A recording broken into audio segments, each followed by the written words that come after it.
Hi, I'm Neil Druckmann, creative director. And I'm Troy Baker, I played Joel. And I'm Ashley Johnson, and I play Ellie. So first cinematic here, you'll see as we get to the end, I mean, this opening image, we wanted to match what we did at the end with image of Ellie. Tommy, listen to me. He is the contract. I think it's such an interesting thing to start off with, not only in the past, but also to start off basically. Yeah, that's one of the things we were discussing as we're iterating on this opening sequence, because it used to be, it was all seen through Joel's eyes. But then it became a lot more interesting to think of it as you're seeing it through Sarah's eyes, because Sarah is really kind of, the whole game is about this relationship between Joel and Ellie, but here Sarah is kind of embodies what their relationship is going to eventually become. And that was probably one of the hardest roles to cast too, with Sarah. Yeah. There were a lot of people that came in, and I love that this scene was, you know, that was one of the audition scenes. And it was so amazing when Hannah came in that it just, I mean, what you're seeing right now, that was the chemistry, and she was amazing. It's like, kind of like a younger Dakota Fanning. Just, there's an old soul behind those eyes. Yeah, and she could turn it on and off between each take. Yeah, it was crazy. Yeah, she was crazy. She's amazing. It's always a little awkward, right? You have a 12-year-old someone on the set, and you're doing this pretty dark stuff. Especially with the way that we work, too. All right, let's hold off on some of the jokes today, guys. Good. You started helping out with the mortgage then. Yeah, you wish. And this piece of music, actually, we were struggling to find which piece to play here. And then Gustavo wrote this thing for the VGAs just to play before we showed the trailer, and right away I heard it, I was like, that's got to go in the opening. This is the theme, kind of like the relationship between Joel and his daughter that later becomes the theme between Joel and Ellie. Hallican Drops, Pelican Drops. the name of the band on her t-shirt. And where did you get that? My daughter came up with that. My 2.5-year-old daughter named one of her dolls that. And we're searching for a name for a band. I'm like, I got a name for a band. So this is going to be the first time that I've ever seen this scene. This was one specifically that I really didn't want to once we did it. And when we first talked about doing this in the very, very beginning, I knew this scene was going to come. And it was, I told you, I was like, give me a heads up when this day comes, because it's not going to be a good one. Well, the thing with this scene, it's a super difficult scene to shoot. The first time we shot it, we did like at least 15 takes or something crazy like that. And then we thought we had it in the can. And Well, I thought, well, no, we all thought. We thought we came back to work and we started putting it in. And for me, there was just something that was, I felt like we could convey the same amount of emotion with less. Yeah. And it was a hard thing to tell Troy because everybody put so much into it, and it's like, we got to do it again. Well, I remember that We got to day come back to this. when you came back and you told me that we have to do this again. Obviously, you know, you'll see why what we're talking about. But this is the defining moment for Joel. This is where he draws that line in the sand, where he has few moral lines left to cross. I'm so amazed with how well Hannah did, and Yeah, I mean, it was difficult to watch just on the mocap stage. And we actually had people, after a few takes, leave the set. They were like, I can't watch this anymore, and they just took off. But from a story standpoint, it's so important to show just what the violence does and how it like rips apart this family. well, then especially a lot of times in video games, you see blatant violence, but when you personify it and you put it on a face, especially that young face, and you see the devastation that just one life lost can do. And it's just, I mean, this was such a hard day. Such a hard day for both of us. I mean, it was exhausting for her. It was exhausting for me.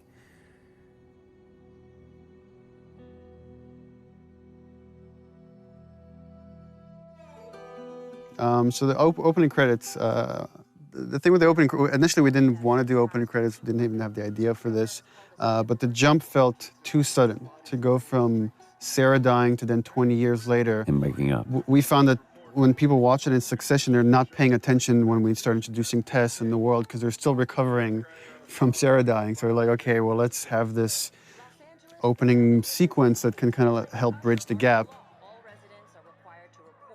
And just had the idea of just seeing this time-lapse video of fungus growing, because so much of the disease and the outbreak is based on this cordyceps fungus that's spread through spores. So we contacted a group at Sony San Diego who did this whole opening sequence for us, and they actually got these fungal kits where they grew fungus like in their bathrooms and filmed this over like days to produce this thing. So everything you're seeing is actually it's real. It's not CG. It's not. It's all organic. except for the spores at the end, which are CG. Everything is real. This whole journey is like a dreamlike state, and you constantly see people waking up, and you see this multiple time with Joel, and it's as if he's like remembering the past. He's always having these bad dreams throughout the game. That was always something that we had to keep in mind when we did this scene, because we shot this before we shot Sarah dying scene. So it's kind of like we knew that those were going to be in one way or another kind of butted up against each other. But this is such a great thing. Again, this was in the audition thing that we did when we were trying to find Tess. And when Annie walked in, it was just like, she walked in as Tess. We saw a lot of different people for that. And this was just such a great, because the relationship you see from going from Sarah and Joel to now Joel and Tess, it's just, I don't know, you see everything, like the house that he was in before was nicer.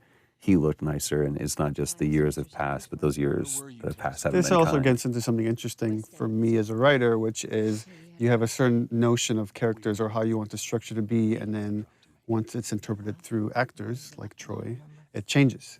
Like I've always imagined as Joel doesn't really care for Tess. He's completely shut down, and Troy treated it differently, which is I think he really cares for Tess, and even though he might not show it, and we just kind of embrace that. And you kind of see that later when Tess gets infected.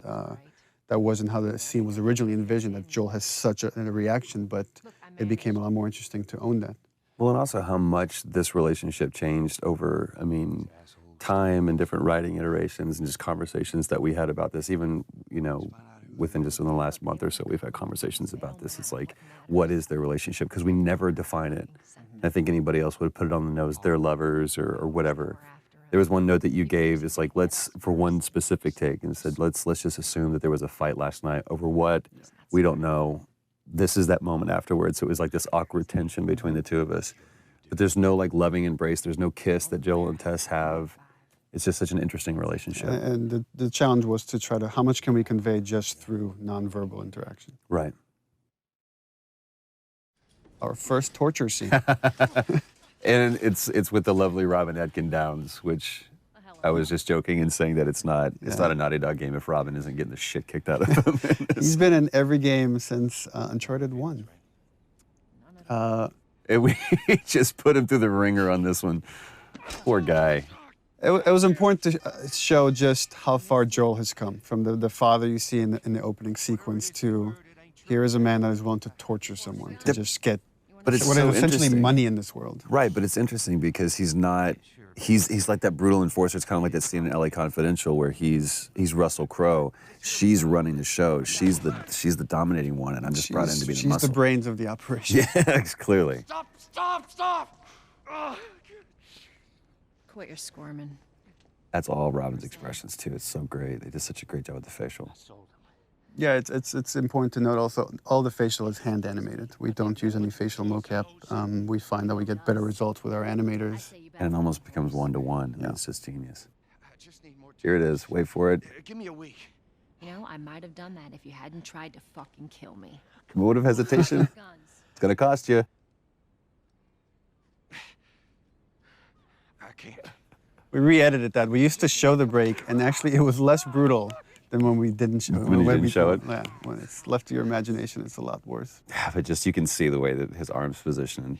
But yeah, you're right. This is so revealing, not only about the relationship, but about, again, who Joel has become. To go from a father who just cares about keeping his nose down and keeping the job and playing by the rules, to being a guy who could just literally break some guy's arm over guns. It's just crazy. Come on.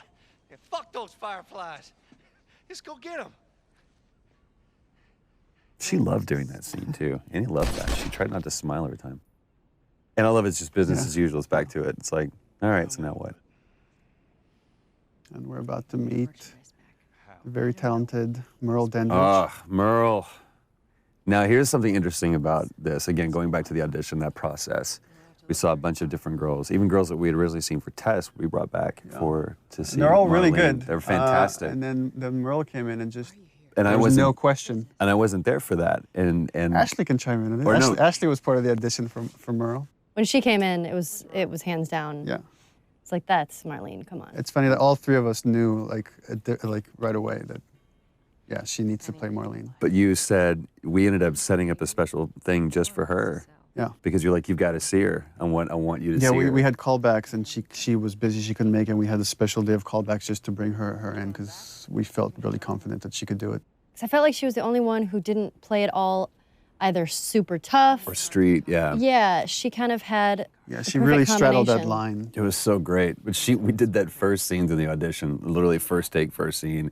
And she exits. It's at the very end of the game, and she turns around and she exits. And I turned around, look at Neil. I was like, I just mouthed, "Are you kidding me?" It's like, And it was I done. mouthed, "I told you so." Yeah, she did such a great job. This is another kind of thing that I think is interesting that's happening in video games, where we see two really strong women characters, female characters that aren't being over-sexualized. They're just strong women. Here we go. Ellie's introduction. Yep.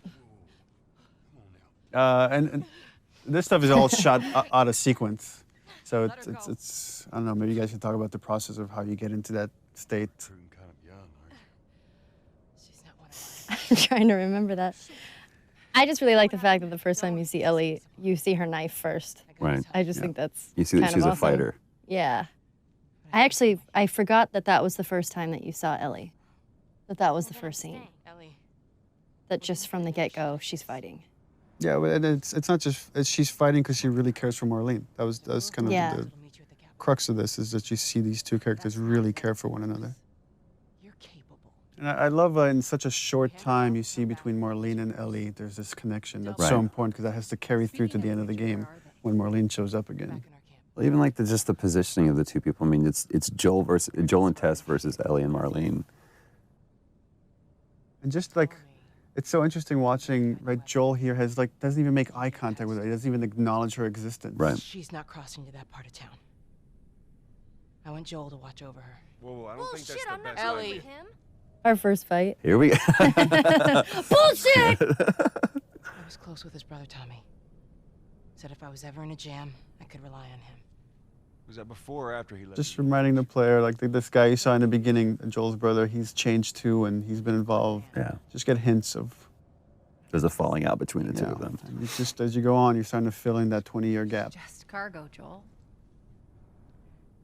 No more talking. Which is pretty true to your writing too, because I'm like, so what happened here? It's always, what do you think? What do you think happened there? Because I have no idea. I don't have the time to write it. Don't take long. And you, stay close. For Joel, right, that's a hint. It's like, I don't want to be around this kid. Right. Right, because some subconscious part of him knows I could get hurt here. Is it? First moment alone. What does Joel do? Time for bed. Takes a nap. I'm tired. What are you doing? Killing time. I do really like this scene. Well, what am I supposed to do? I am sure you will figure that out. It's a great moment. It's another one of those moments too where it's like, it just feels like Joel is just always exhausted. Like this world is just bearing down on him. But I love that moment too, where she points out the watch, where we get to establish that watch that. Yeah, and Sarah that's something gave we me. didn't have in the beginning. That's actually something we inserted after the fact. Not for this scene, but there's another scene where we have that. But I also love, like you said, the kind of the juxtaposition between Joel and Ellie, to where Joel's just, like you said, weary and exhausted, and you have this total opposite, almost antithetical thing of like this naivete and this childlike behavior that's wanting to explore. And it here shows up in this. she's talking about having bad dreams, like the idea that they are both carrying this baggage with them, and it's how they first connect. Look how dark it is. Can't be any worse out there. Can it? What on earth do the Fireflies want with you? Hey. Sorry it took so long. Soldiers fucking everywhere. How's Marlene? What a great moment. He finally addresses her, finally connects on that level, and that moment's interrupted. Well, it's also the first time kind of Ellie If you think about it, opens up to him, she's saying, I'm scared, right? That was the subtext of that question. That's true. Go get some guns. Don't do anything stupid. Move. Turn around, on your knees. It's such an interesting thing that we're like 2 hours into the game and we're still the enemy, if there is one, or just other humans, just other people.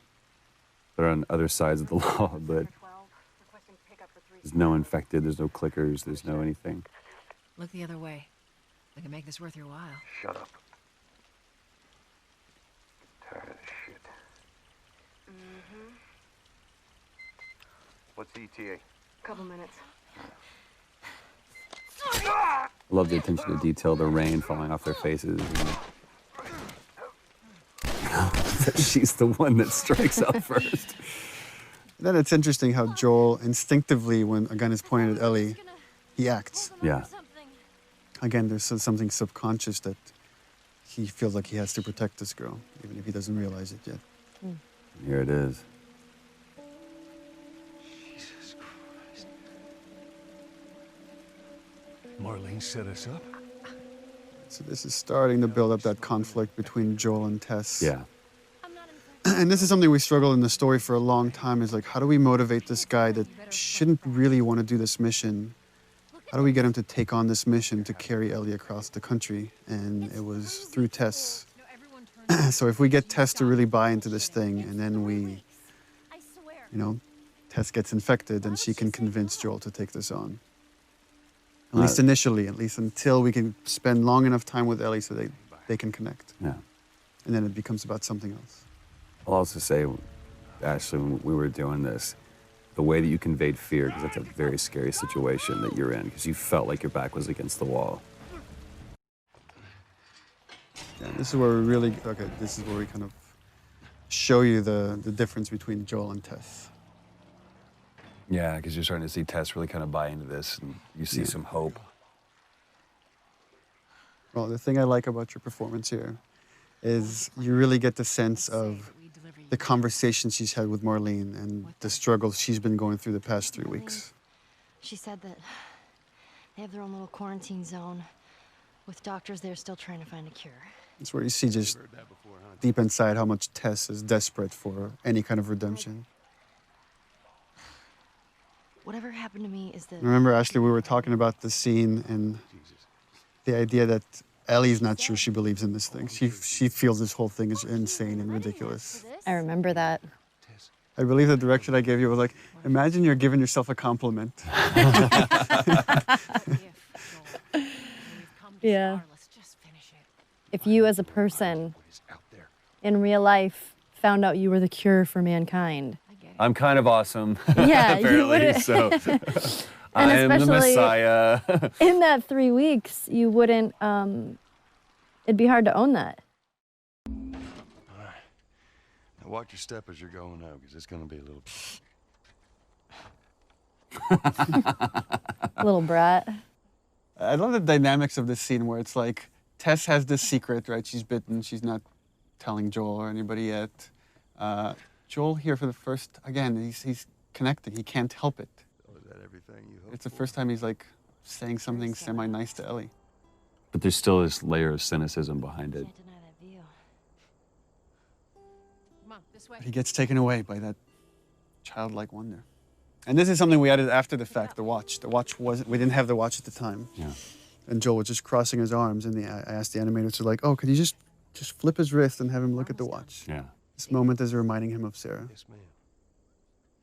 I love that it's almost a warning from Tess to Joel, like kind of like last words.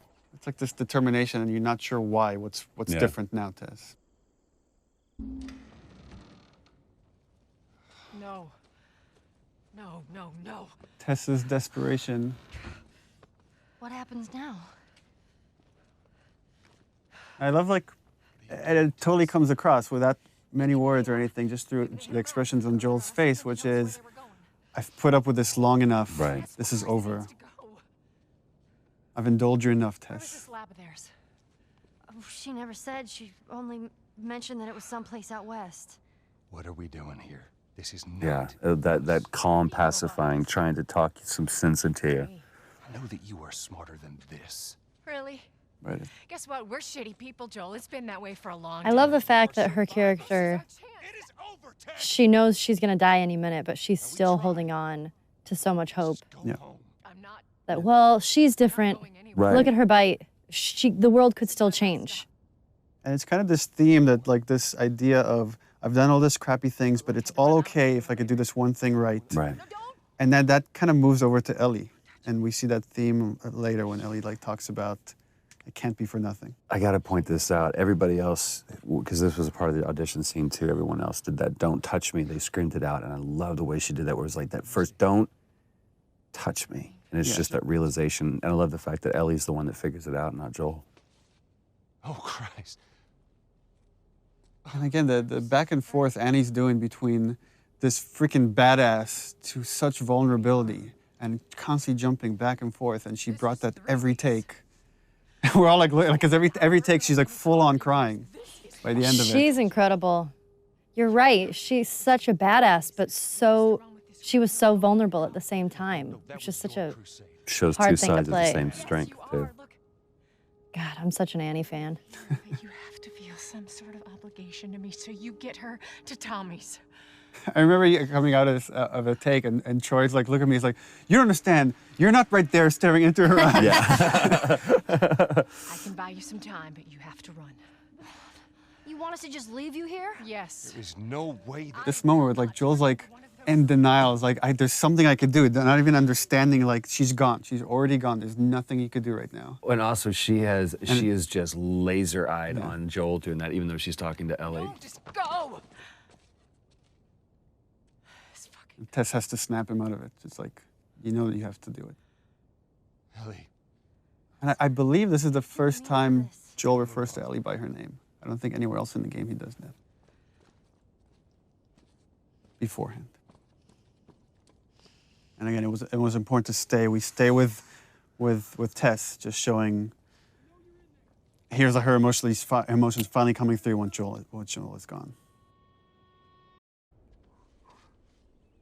I like how I don't remember if we talked about this, but Ellie has just this clearly a problem with authority, where somebody's telling her what to do. Yeah, for sure. I think that also, I have a problem with authority. So that came out a little bit in Ellie. Tess, I don't even know what Here's how this thing's gonna play out. You don't bring up Tess. Yeah, that's so. Joel knows what he needs to do to survive, which is just let go. Needs to let go fast of these things, or they will kill you. Don't tell anybody about your condition. They'll That's think you're great. crazy little I love that he refers to And lastly, you to do that as her Condition. what I say. He can barely acknowledge. Just We're he's still trying to search for the term for it. You being the whole cure for humanity thing. Good. I love that he Close says enough. good, but the subtext is clearly like, all right, good enough. Yeah. That's all I'm gonna get out of this kid. Good chance he could get us a car. Okay. Let's get a move on.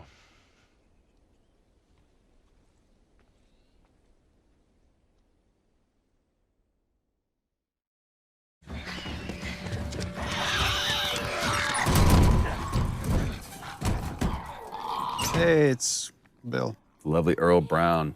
whoop whoop. I remember you were kind of geeking out when you auditioned with him. I was. We saw like a lot of people for Bill, and there was a lot of like stars that came in. I was really surprised. Like, but then when he walked in, I was like, holy crap, it's Dan Dougherty from Deadwood. He's amazing to work with. I've worked with him before a while ago, and I just love working with him. You actually hit him in this scene in the face. That's right. I did. Right there, and we kept it. And he kept going, what a trooper. That's one of my favorite things, is when he goes, am I Yeah. dead? He was sick that day. Yeah. He was like getting over a cold. I did hit him, and I felt so bad because it was a complete accident. I think I didn't realize my swing was going a That lot was faster the than I thought first it was. of many people that you hit during the shoot of this project. Yeah. Getting It into happens. character. Well, I also love this business that he's doing here too. That was something that he completely made up. He's like, you know, working on the sword and. I love this. I need you to shut up. Again, I love this moment, this paternal thing. Like, just shut up, kid. I need to handle this. He's always a dad. Actually, Bill, they are. Well, it don't matter because I don't have a car that works. But there is one in this town. Parts. There are parts in this town. Meaning that you could fix one up.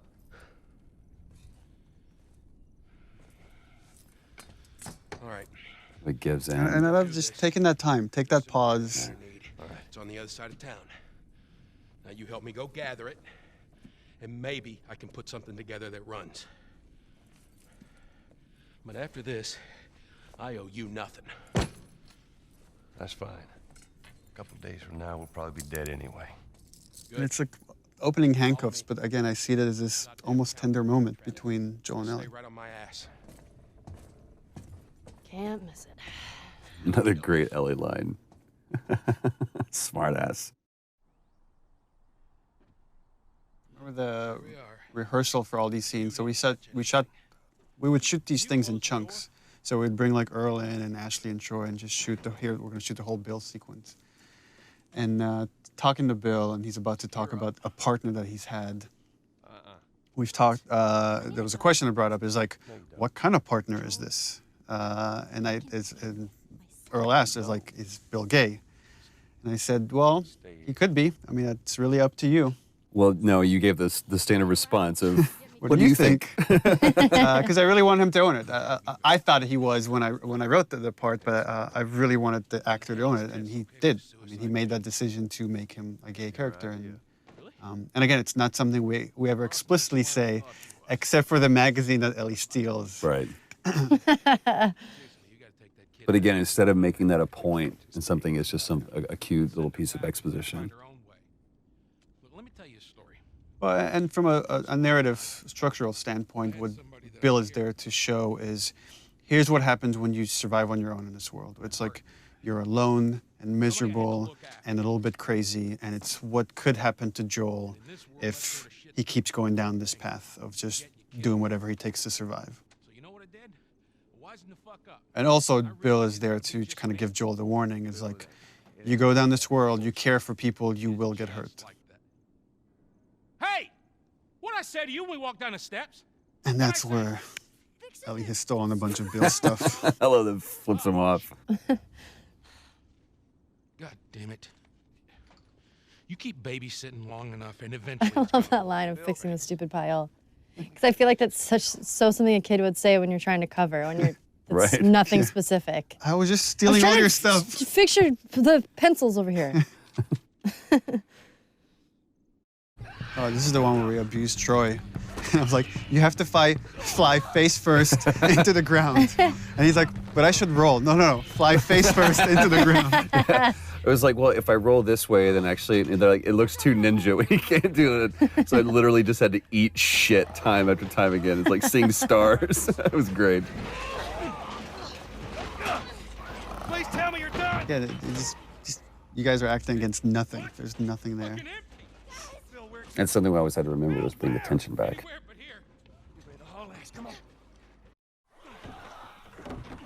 Left too that he closes a glass door like that's gonna do much. Yeah, right. So that worked out well. Oh, the thing I love here is that, that Bill constantly brings up Tess, not knowing that Right. Tess is dead because Joel doesn't want to talk about it. Right. But here it gets to Joel. And this is something that you guys actually just improvised. That wasn't in the script, this big fight that happens here. It was much more low-key in the script. Yeah, once he brings up Tess, that was something we kind of keyed in on. Jesus. What, you know this guy or something? Frank, Who the hell's Frank? he was my partner. They're both kind of lying to each other. If you think about the previous scene, right? He mentioned this partner, but almost like, I didn't care about him, I let him go, and you realize that's not the truth at all. He Right. really cared for this guy, and this guy probably left him. Right. Yeah. He's got I love how clinical he is about this. here. but that look on his face says everything. Well, that turn too that Earl did with, he realizes Joel is looking at him and he's being vulnerable right now, and he puts that mask back on. Yeah. And I remember like seeing that moment from Earl, I was like, yeah, we cast the right guy. Well, fuck him. And then that turn right there. Which again is kind of what purpose Bill serves in the story, is to show that having those moments of emotion, there's nothing he feels, there's nothing but weakness. Get out. Get out. I love it. That relationship between the two of you I was love so it. good. That's what was great about the cast, is constantly having to switch from these really serious, dramatic vulnerabilities to playing tough, right? Because that's what you kind of have to do in this world, is let your humanity come out, but then learn when to shut that off to survive. And also, you're seeing, it's very subtle here, but you're starting to see this change in Joel, where he's given Ellie more and more responsibility. He's trusting her. Instead of just saying, stay out of my way, he's like, Right. I need your help. This is a good point that, in case people weren't aware of the process. I mean, everyone at this stage, we had such great sets, even though it's kind of rudimentary, but they actually built a truck for us, and we used that truck so many times. But I think this was the last scene that we shot with Earl. Yeah, and rehearsal, that I would try to give you guys as much of concept art and videos that we had, Right. so you can imagine the space, because you have nothing there to act off of, except each other. That's right. You guys have each other. It's true. And I love this exchange between Bill and Joel too, because it's Joel trying to kind of apologize for an awkward situation and trying to show some sensitivity to him, and Bill just completely glosses over it. The thing with Joel that I kind of admire, like, he can't come up with the right words. He can never come up with the right words. I was like, it's like a half sentence. He's like, so, yeah. And Bill kind of finishes that for him, but it's Which really helps my writing. This theme comes in here because to show Joel's now alone with Ellie, but the relationship has changed. This is starting to become that theme we heard in the beginning with Sarah. Now we're getting into the first scene we ever shot, and this is your guys' edition right here. yeah. Yeah, this was the first audition scene when I came in, when I read for you guys, along with another scene that I don't know if it's in the game or it It's not in the probably game. changed a little It's bit. like the scene with the Walkman. Yeah, the scene with the Walkman. There's a scene. There was the scene kind of like it, but it's pretty different. Back at Bill's. I mean, all this stuff was just lying there. What else did you get? Well, and I especially love this because, especially at this point, we had no idea who Bill really was. That is actually before How many times did we come back to this scene? Like God, at least 3 times. Yeah, at least 3 times. I love what she says. I was like, hey, you know who this is? And the different versions of songs that we ran through with this too is great. I'm sure your friend will be missing this tonight. That's the guy on the cover is John Sweeney, one of our concept artists. That's awesome. Is the centerfold also his penis? We should have that unlockable. You could see what she's looking at. Yeah. Get your subscription to Bearskin Magazine today. I'm just fucking with you. And the awkwardness of that moment. But it's also such a great moment of levity between the two of them. I don't know, that's kind of a way of her complimenting him or trying to bond with him. Yeah. And it's something I was very conscious of when like writing this stuff. It was like, this is making me uncomfortable here on the page. I have to leave it as is. Yeah. That's your litmus test. Yeah. I love that. Not even tired. Cut to passed out. This is the first scene, because it was part of that reveal trailer. It's the first scene that I ever saw put together fully, and I was just absolutely blown away how good it looked. It was the first time I'd actually seen, real flesh and bone put on Joel and Ellie. And the yawn we added after the fact. I remember Because that. we were like, she doesn't have a yawn. She should have a yawn when she wakes up. And then you were yawning on the set, and we're all yawning because it's contagious. I know, just watching that, I just yawned. I tried to be quiet about it. I love that this moment of silence and kind of peacefulness is broken up by this. So just, Joel knows this trick. He knows it because he's done this before. Right. Poor John Bentley. And I love, again, how that music is playing not as a score, but coming from the car. It's just great. I believe that was Ruben that we hit and Yeah, had that him was fly, Ruben. fly off the truck like that.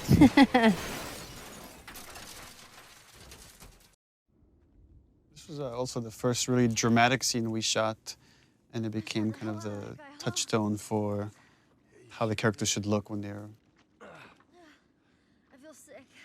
really pushed.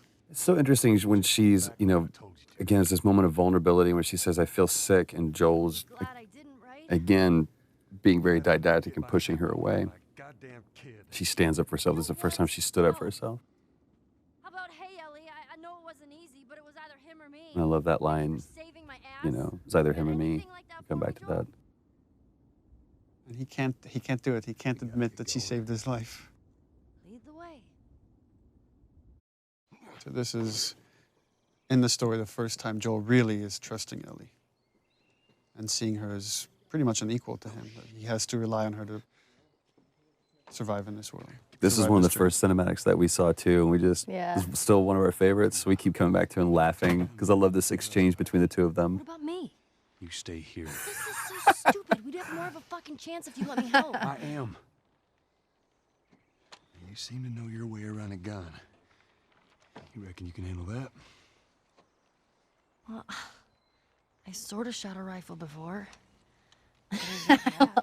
He's like, shit, rats, that's it? Fuck. BBs.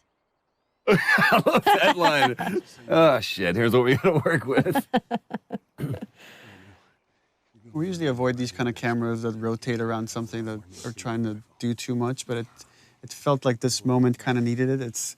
Yeah, I love It's it. a weird parent-kid moment. Yeah. As soon as you fire, But he's teaching her how to shoot to kill. Get another round in there quick. Listen to me. If I get into trouble, There's a really nice, every when I watched like Ellie's performance, this balance between she's trying to be a hard ass, but you could see in her eyes she's kind of terrified of the situation. Yeah. But even in this, there's almost a little bit of excitement there too. Either whether it's about the reality of her killing isn't real, or if it's just, I have an opportunity to make Joel proud.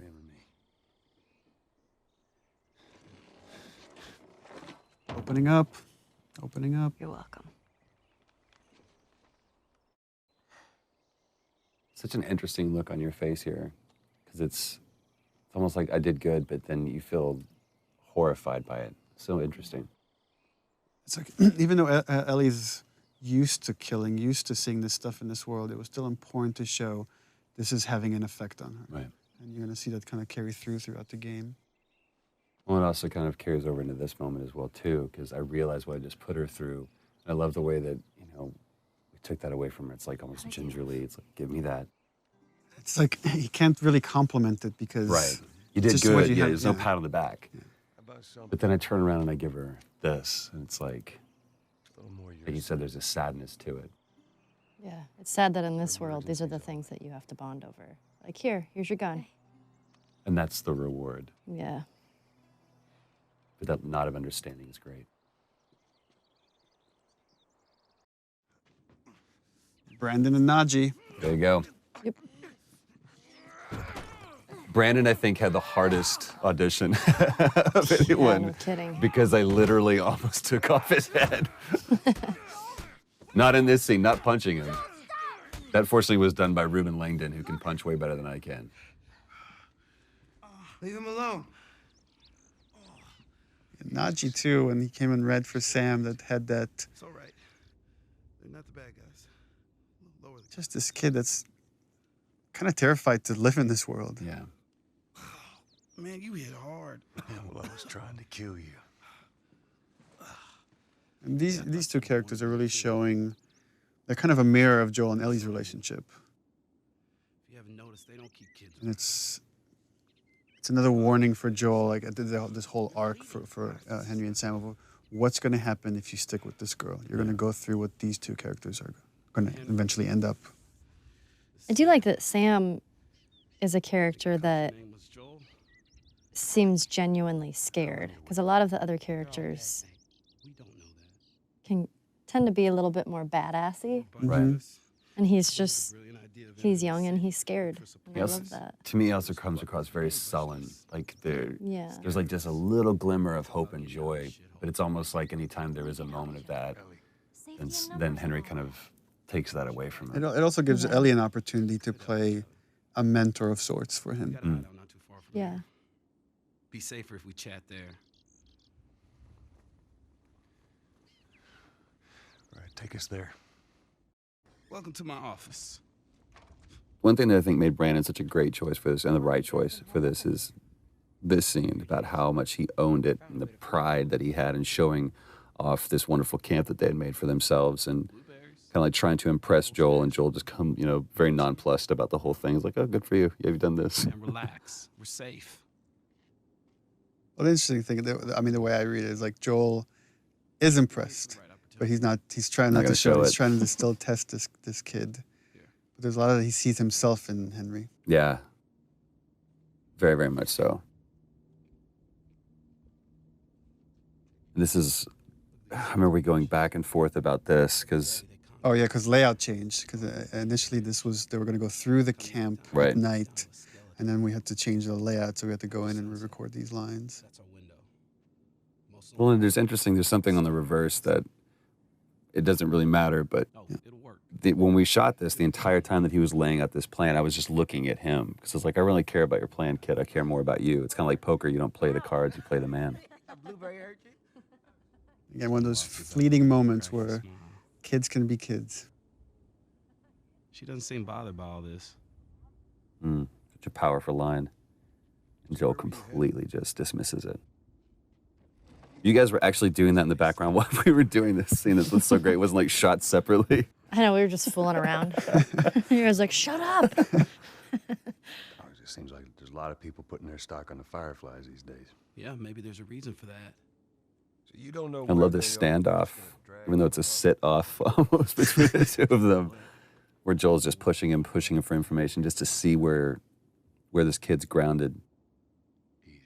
That nod. Yeah, the threat being so subtle, but it's there. Yeah. And it's the other thing, again, that Brandon did with this that everybody else didn't do. They kind of really got in Joel's face, and he didn't. He didn't posture himself that much. It was just like, I'll take care of mine, you take care of yours. And also that he doesn't correct him about your daughter. Mm-hmm. Joel doesn't correct him. He's not, she's not my daughter. You and your girl, you want to join us? It goes down tonight. I guess we best rest up then. And I guess that's the most Joel's going to give him. Yeah. That's all Henry needs. Joel sleeping again. These were my favorite scenes where I just got to sleep.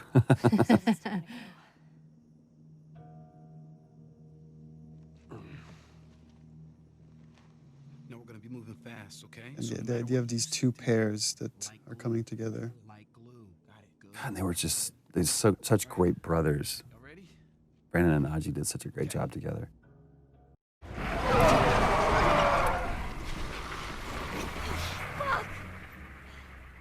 How many bullets do you have left? I just remember it was funny because jumping off of this bridge, there's just A rope? a line of tape, and then you have to like jump off of it.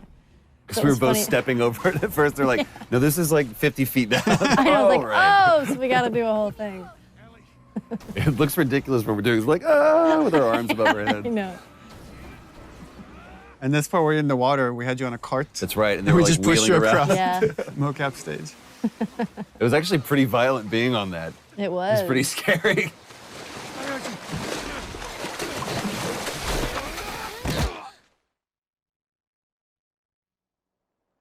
This was part of the audition scene that Brandon did that really just kind of helped us realize we had the right Henry. He's awake. Hey, you. Back to the salesman. It's like, hey, buddy, everything's okay. I Everything's know. all right. I really like that about his character, that he's kind of a salesman. You know, Sam's the one who spotted you. You guys are taking quite a bit of water. What's wrong? Henry! Get back, son! Hey. He's pissed, but he's not gonna do anything. You sure about that? Stop! He's confident. He knows he can calm you down, but he needs Sam to stay out of the way. Right, just in case. Yeah. Chance of making you did. But coming back for you meant putting him at risk. Stay back. I think there's already the change there. Joel knows it's true. Yeah. Joel wouldn't have come back for him. I saved you. And even when we were shooting this too, I mean, that's you really get into that moment, and every time that I felt that hand on my shoulder, it's almost like that Hulk moment where you realize, oh, I felt bad for letting you see that part of me, because so far I really haven't, in these moments, let that demon out. I've done what I've had to do, but this is just cold-blooded murder I'm about to do.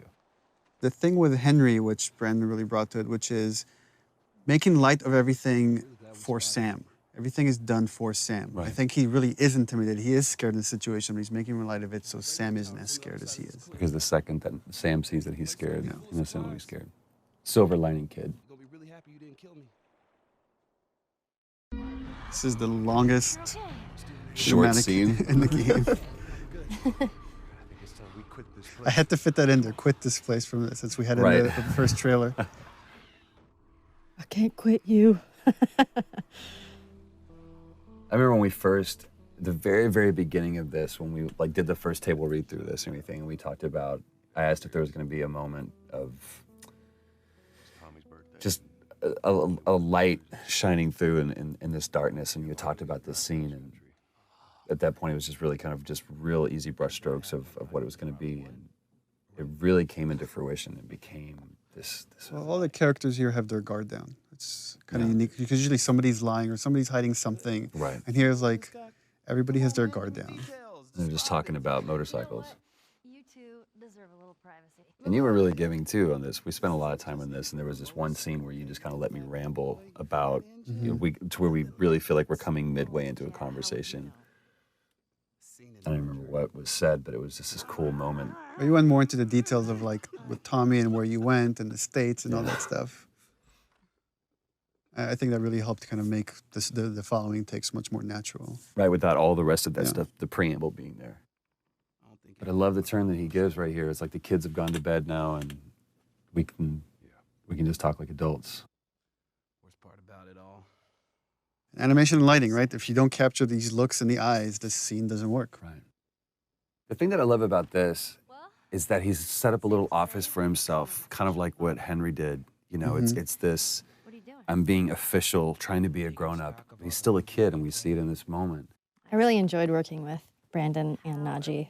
Just having them on set was so much fun. They're such Najee good especially, dudes. like Najee's a trip. hilarious. we're doing this crazy scene and we like cut, and then he's like just starting dancing or Yeah. Singing whatever, you know, YouTube hot song at the moment. Yeah. You know, song bombing us all day. They were so much fun. I just adore them too.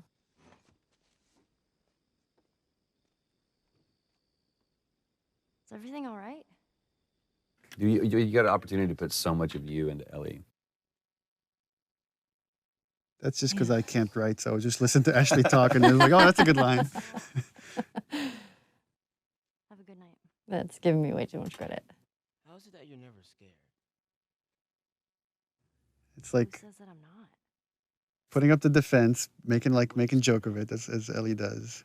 Yeah. And then seeing when she needs to, because that's the only way she's going to cheer him up. She's going to open up to him. And also, she kind of throws out that bone, like, you know, scorpions are pretty creepy. That's not what I want to talk about. Being by myself. Which again, all this stuff she's saying here plays into what happens later when she finds out Joel's trying to give her up, giving her away to Tommy. Yeah. Those things out there. What if the And it's people kind of who the same sleep thing we're so seeing with Tess, What if they're trapped to in where your she body and was, control their body? again, she knows what's going on, he knows what's going on, but it's looking externally for some kind of either comfort or hope or answer or something. First of all, we're a team now. And then they just We're gonna help always each come other up out. empty. Second, I guess one thing I'm just thinking about now, which is all the stuff Sam is going through because he's bitten, is not is probably the stuff Ellie went through when she was first bitten, because she thought she was going to turn. He says that they've moved And it on, just happens that that she they was were immune. But family. so that's what she kind of, Do you think that's true? all these realizations she's had. I go back and forth. I mean, I'd like to believe it. That's a powerful thing for essentially It's kind of kid sad to because say. that's not what Sam wants to hear. He Right. wants to Yeah. hear that it's all going to be all right. Right. But she doesn't realize that's what No, he death is terrible. It's a horrible, painful process, and you're all alone. You know. I almost forgot. There. If he doesn't know about it, he can't take it away. All right. This did make me sad because, I'll see you tomorrow. you know, he spent that whole night alone. Mm-hmm. Like, Oh, You yeah. Henry didn't go back in there. I let him sleep in, just like. Yeah, let him sleep in. Oh. And that was the last conversation he had. And that always made me so sad after I read that. Because I was like, oh. Yeah, I didn't even think about that. And what would have happened if Henry had gone in there? I mean, the fact that Henry wasn't there, I mean, plays into, you know, the culmination of this scene where he's just racked with guilt. I mean, one thing we're very conscious of when putting the story together is we would have these really kind of dramatic moments that change the characters significantly, and then we would cut to some more time in the future. Yeah. And so you don't get to see right afterwards what happened to it, and then you get hints of how this affected the relationship, which is what you get into the next gameplay sequence. And this whole thing is, it's a huge change in Joel here, because now he sees, this is what's going to happen to me. The same thing that's happening to Henry right now is what would happen to me if I'm going to keep going and let Ellie get hurt. Yeah. And it's like, he's going to, after this moment, he makes the choice, like, I need to give her to Tommy. Oh my god. Sam? Oh no. I have no idea what that would do to a person to actually see that, to have to do that. Yeah, I remember talking with Brandon about this when he's saying it's all your fault. He's not talking to Joel, he's talking to himself. Yeah. Okay, easy. Yeah, the thing that's cool with this piece, Gustavo's music, is that you're carrying that weight. You're carrying the weight of that emotion of everything just happened onto the next scene, which even though they might not be thinking about Henry and Sam right this moment, but it's just that feeling is lingering going forward.